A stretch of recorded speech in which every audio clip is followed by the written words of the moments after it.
Абу Хурайрадан Алла одан разы болсын, Алла елшісінің Алланың оған салауаты мен сәлемі болсын, былай деп айтқандығын риуаят етеді. Бір кісі жол бойында келе жатып, тікені бар бір бұтақты жерден алып тастайтын болса, Алла тағала оған разы болып, күнә қателіктерін кешіреді дейді.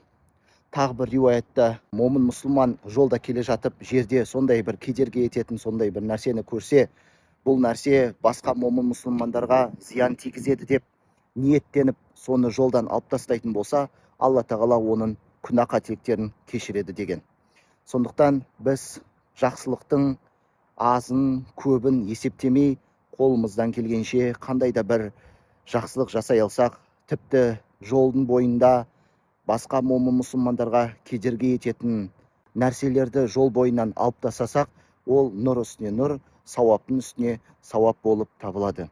Ал енді қоғам болғаннан кейін, көпшілік болғаннан кейін, біздің арамызда көп жиі кездесетін бір қателіктердің бірі, біз кейде көлігімізді өзіміздің жол бойында бір жерге қалдырып кетіп жатамыз.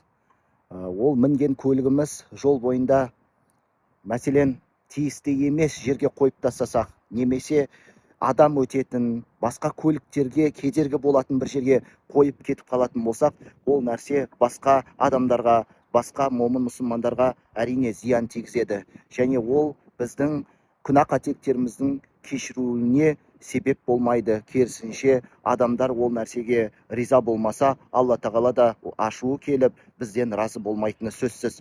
Сондықтан біз осындай ізгі істерге, игі істерге мән беріп жүрейік, басқа момын мұсылмандарға кедергі етпейік, жолдағы кедергі болатын нәрселерді алып тастауға тырысайық.